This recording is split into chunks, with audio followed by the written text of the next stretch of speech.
Você sabia que Salmos formam um conjunto de 5 livros e que ele é uma das partes mais amadas da Bíblia? São orações e cânticos que atravessaram séculos, trazendo conforto, esperança e adoração a Deus. Mas, além da beleza poética, o conjunto dos livros traz profundas verdades teológicas que nos ajudam a compreender o caráter de Deus, a condição humana e a esperança pela salvação. Quer saber um pouco mais? Fica comigo até o final desse vídeo, porque hoje vamos mergulhar nos principais aspectos teológicos deste tesouro bíblico. A graça e a paz do nosso Senhor Jesus. Estamos de volta. No vídeo de hoje, vamos continuar a nossa viagem no tempo e na história que envolve a fé judaico-cristã. E hoje vamos ver o panorama do livro de Salmos, que encontra-se no rol dos livros poéticos e sapienciais. No período do Antigo Testamento, os salmos eram usados para expressar pedidos, louvor e gratidão por parte dos adoradores de Deus. Já no Novo Testamento, eles são citados mais do que qualquer outra obra do Antigo Testamento. Até Satanás, em Mateus 4:6, na tentação de Jesus, citou os salmos. Você lembra o que ele disse? Se tu és o Filho de Deus, lança-te daqui abaixo, porque está escrito que a seus anjos dará ordens a teu respeito. E onde está escrito isso? No Salmo 91, verso 11. E em Mateus capítulo 27, verso 46, na cruz, Jesus também citou o Salmo 22, verso 1, quando ele diz: Deus meu, por que me desamparaste? Em Atos 16, 25, os hinos que Paulo e Silas cantaram na prisão provavelmente eram salmos. E quando lemos Efésios 5:19, Colossenses 3:16, 1 Coríntios 14:26, notamos que a igreja primitiva usava salmos nos cultos públicos e nas casas. Já no século V d.C., os salmos eram repetidos nos mosteiros pelo menos 2 vezes por semana. Conselho da igreja e decreto do imperador tinham os devidos cuidados para que ninguém fosse elevado a qualquer posição eclesiástica se não soubesse recitar os salmos. Os salmos também serviram de apoio aos mártires, confortaram os sofredores e fortaleceram os fracos. Com salmos nos lábios, certos homens foram levados à fogueira, outros foram julgados por conselhos e ainda outros serviram como missionários em continente que estavam em trevas. Atualmente, os salmos são lidos e cantados por um número incontável de pessoas, mais do que qualquer outra obra sagrada. Salmos em hebraico é traduzido por Terrilim, que significa louvores. Esse compilado é uma coletânea de 150 cânticos e orações. Possui diversos autores: Davi, em sua maioria, Asaf, descendentes de Corá, Salomão, Emã, Etã, Moisés, e existem também os salmos órfãos, que são os salmos de autoria desconhecida. Composto ao longo de aproximadamente 600 anos, do ano 1000 ao ano 400 a.C., os salmos não apenas foram, mas ainda são muito usados no culto de Israel e na vida pessoal de oração. No final desse vídeo, eu vou deixar uma tabela apresentando a distribuição dos 150 salmos com os respectivos autores. Você poderá pausar o vídeo e tirar um print caso tenha interesse. Nessa coletânea, encontramos salmos de louvor, de lamentação, de ação de graça, salmos reais sobre o Messias e o reinado de Deus e também salmos de sabedoria. Importante destacar que alguns salmos se encaixam em mais de uma categoria. O interessante e que muita gente não sabe é que os salmos estão organizados em 5 livros. Nós temos o livro 1, do Salmo 1 ao 41, o livro 2, do Salmo 42 ao 72, o livro 3, do Salmo 73 ao 89, o livro 4, do Salmo 90 ao 106 e o livro 5, do Salmo 107 ao 150. Uma observação que se faz é que a numeração ela segue a tradução protestante.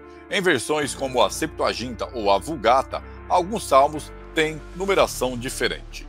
Um outro fato interessante é que a tradição judaica ela explica o formato do livro como um eco consciente do Pentateuco, ou seja, cada livro de Salmo estaria associado com um livro do Pentateuco, em sua respectiva ordem dos livros 1 ao livro 5.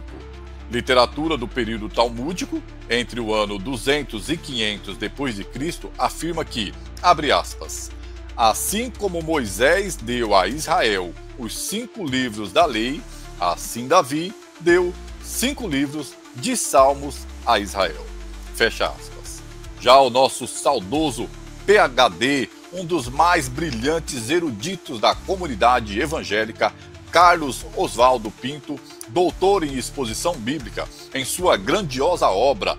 A propósito, deixa eu mostrar a obra. Essa obra, a estrutura literária do Antigo Testamento, uma obra bem robusta. Ele vai dizer, abre aspas, embora alguns comentaristas concordem com a ideia de que a estrutura do livro de Salmos é uma tentativa artificial de espelhar o Pentateuco, ninguém jamais conseguiu apontar quaisquer correspondências específicas dignas de nota entre os 10 livros, respectivamente. Fecha aspas. É importante destacar que os Salmos não são narrativas históricas e que, embora ocorressem confissões, indagações e lamentações, os Salmos são canções destinadas a suplicar, celebrar e agradecer a soberania de Deus sobre a vida individual, bem como a vida do povo eleito. Isso não significa dizer que os Salmos não têm base ou um fundo histórico, mas que a história ela é filtrada tanto pela experiência pessoal quanto na vida em comunidade, o que dificulta entender as 4 direções dos planos de Deus, como a permissão do mal, o juízo contra o mal, a libertação do povo eleito e as bênçãos para esse povo, o que se pode observar no decorrer dos livros históricos. No livro de Salmos, destaca-se o testemunho de relacionamento entre Deus e os seus adoradores em diversos momentos da história, acompanhado de invasões, exílios, vitórias, momentos de angústia e morte, mas também de libertação e cura. Assim, em Salmos, encontramos hinos e orações de um povo que confiou em Deus e se voltou para Ele em busca de refúgio diante das provações da vida. Como declarou Robert Alden, que no livro de Salmos pode-se ouvir o bater do coração dos santos. É nos Salmos que encontramos os gemidos mais amargos dos pecadores e dos aflitos. E também na fala do Dr. Carlos Oswaldo Cardoso Pinto, abre aspas, ele diz, encontramos nos Salmos a revelação feita por Deus, medida pelas orações e hino dos fiéis, de sua soberania, afirmada e ansiada em meio aos desafios da vida. Fecha aspas. Os principais temas encontrados são a soberania e o reinado de Deus, presença e proteção divina, a condição humana, o Messias prometido e o louvor como resposta a Deus. Quanto ao impacto prático na vida do cristão, podemos dizer que os Salmos nos ensinam a orar com sinceridade. Eles nos mostram que podemos levar as nossas emoções a Deus e nos lembram que o Senhor é digno de todo louvor e toda adoração. O livro de Salmos é um manual de oração, louvor e confiança em Deus. Ele nos mostra quem é Deus e quem somos nós, e como podemos nos relacionar com o Senhor em cada circunstância da vida. E então, você sabia que possamos, assim como os salmistas, declarar e louvar: o Senhor é bom e a sua misericórdia dura para sempre. Portanto, todo ser que respira, louve ao Senhor. No próximo vídeo, vamos continuar a nossa jornada no panorama dos livros poéticos e sapienciais e veremos Provérbios. Agora, se você não assistiu o vídeo anterior sobre Jó, bem como os vídeos dos livros históricos e deseja maratonar o panorama completo do Antigo Testamento, eu te convido a assisti-los. Eu vou deixar de sugestão alguns cards na tela e os links na descrição. Aproveito aqui para fazer uma correção. No livro de Jó, eu falo que na playlist dos livros históricos tem 12 vídeos. Porém, na verdade, só constam 9, ok? Porque os livros de 1º e 2º Samuel, 1º e 2º Reis e 1º e 2º Crônicas, cada um deles foi feito um único vídeo, beleza? Obrigado por ter chegado até aqui. Se você gostou, comente, deixe o seu like, isso ajuda muito o canal. Assim, o YouTube vai recomendar esse conteúdo para mais pessoas. Inscreva-se no canal e, se possível, compartilhe esse conhecimento. E ative o sino das notificações para ser avisado toda vez que tiver vídeo novo no canal. Eu sou o Marcos Ó, eu fico por aqui, siga por aí, um forte abraço, até o próximo vídeo para que possamos continuar em conexão. E que Deus nos abençoe. Até lá!